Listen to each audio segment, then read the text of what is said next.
చంద్రబాబు, పవన్ కళ్యాణ్ ఒక బాధ్యతాయుతమైన నిర్ణయం తీసుకుంటున్నారు. గ్రామీణ ప్రాంతాలకి సంబంధించి పల్లె ప్రాంతాలలో ఉన్నటువంటి పంటలకి నీటి కరువు రానియకుండా శాశ్వత నివారణ చర్యల్లో భాగంగా నదుల నీళ్ళని తేలేకపోతే వచ్చిన వర్షపు నీటిని ఒడిసి పట్టే కార్యక్రమం కింద పంట కుంటల కార్యక్రమాన్ని చంద్రబాబు నాయుడు ప్రోత్సహిస్తున్నారు. దానికి డబ్బులు రాష్ట్ర ప్రభుత్వం, కేంద్ర ప్రభుత్వం కలిపి పెడుతున్నటువంటి డబ్బులు ఉపాధి హామీని లింకప్ చేసి చేసుకెళ్తున్నారు.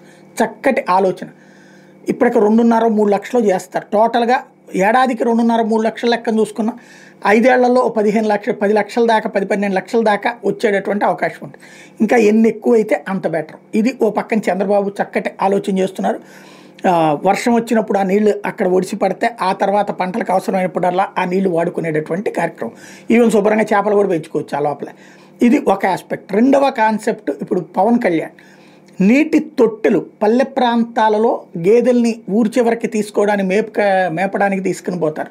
ఆ తర్వాత వచ్చేటప్పుడు నీళ్ళకి ఇబ్బంది. చెరువులో తాగేసి బయలుదేరి అంటే మళ్ళీ ఇంటి దగ్గరికి వస్తే నీళ్ళుగా ఈ దారి పొడవడం కూడా ఇప్పుడు ఉపాధి హామీ పథకం కింద ఏదో చేశామంటే చేశామనేటటువంటి కోణం కాకుండా దాంతో ఒక ఉపయోగకరమైంది, ఊరికి ఉపయోగకరమైనటువంటి నీటి తొట్లు ఏర్పాటు చేయడం. ఆ తొట్లలో నీళ్లు పోయించి అక్కడ ఈ గేదెలు, ఆవులు ఇట్లాంటివన్నీ కూడా వచ్చేటప్పుడు తాగడానికి ఏర్పాటు చేయాలి అన్నటువంటి ఒక మంచి ఆలోచన.